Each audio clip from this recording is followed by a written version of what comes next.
best places. You definitely want to check out that area. Oh, roger that.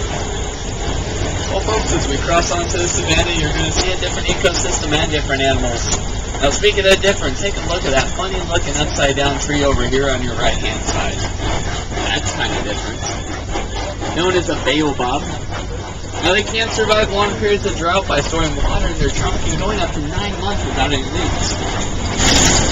Well, ladies and gentlemen, this right here is by far the biggest whole reserve. It is this Serengeti grasslands, and it does stretch for hundreds of miles across Africa, kind of like a super highway for millions of animals migrating here each year. Also being home to some of the more famous animals such as the elephant, giraffe, even the lion. This is just a small bit of Africa we're constantly trying to preserve.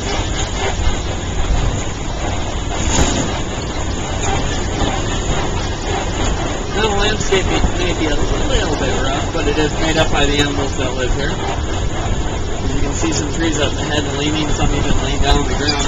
Pushed over by the bulldozers of the savannah, the elephant, in order to eat the leaves on the top. By doing so, though, it allows more grass to spread across the plains and creates more potholes for me to find on another day. Where the giraffes reach up with their long neck, trimming the underside of their branches, allowing more light to shine through. The antelope and zebra will mow down these taller grasses. Elves and warthogs combine and trim up the edges. So really in a balanced system, there is enough food for each animal.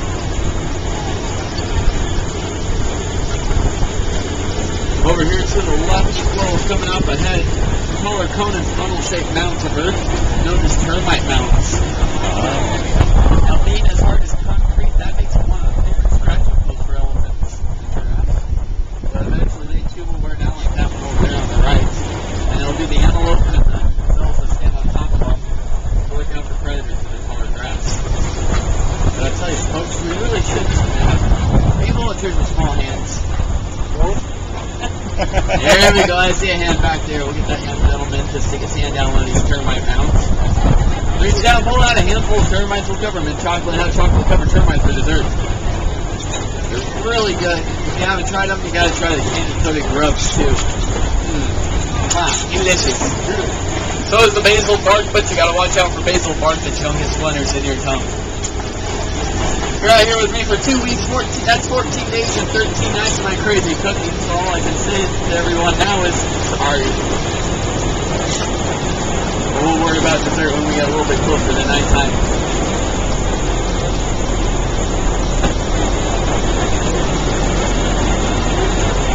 Now if you clear up there on the hillside, you'll see a smaller animal walking around. Sometimes laying down. Black striped white-belly known as the toxic gazelles or bentham. Those little animals may look like babies up there, but they're actually fully grown. Those Tommies only weigh 40 to 45 pounds. They can grow as large as 60 pounds. And straight up ahead, right behind a rock there, some white-bearded wildebeest, which are another species of antelope, migrating in herds of 1.5 million and more each year across Africa. The animals that look like the longhorn are actually Angoli cows or the Watusi cow, growing horns up to 6 feet long. That can have a circumference up to 20 inches around at the base, which is about the same size as a bowling ball around. Now their horns are hollow, kind of structured like a honeycomb, allowing blood to flow through them freely, acting as a radiator. With the reticulated giraffe right up there in that tree line. And they're named for the Latin word reticulata, which means net-like. They can have the net-like shaped pattern that spots on their body. Growing up to 20 feet tall, they can weigh as much as 2,500 pounds. Have you seen it? No. It looks like a tree between the trees. Yeah.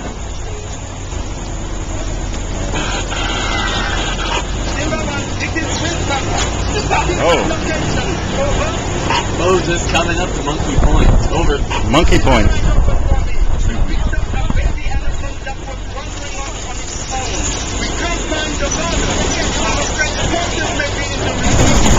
Roger that. Now, Monkey Point, guys, named for a group of mandrills that tend together. Here, growing up to 100 pounds. One of those red stripes, it's like their people. relatively difficult to locate sometimes. Elephant. That's on the right-hand side, yeah. The Swahili word for elephant is tempo. Looks like a small bull elephant there.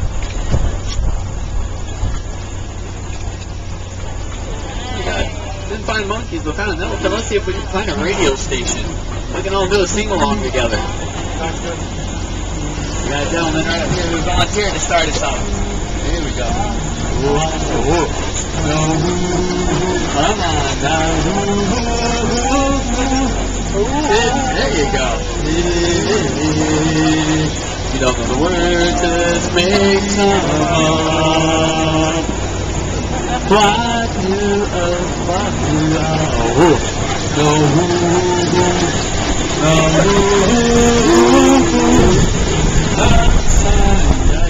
Oh. Actually, gotta turn that off here, folks. As we come up to another rickety old bridge, but a Kumatata, no cares, no worries. If you look off to your right-hand side, you might get an interview of that elephant. That would be a great distraction. Because I don't think those boards are supposed to be moving like that. I don't know. We should all look on the bright side of things, folks. At this time, I'm officially off the bridge. All right. Well, We made it. now that you are too, we can continue our safari. As Okay. from time to time, animals will be walking by on the left-hand side here on the way to the next watering hole. But I don't see anything right now. It must mean that they made it. Coming up to the red clay pits, though, Wilson was talking about. Maybe it's the first footprints and footprints in this red clay. Now, elephants will eat this clay. It does give them a lot of minerals they may not get in their everyday diet.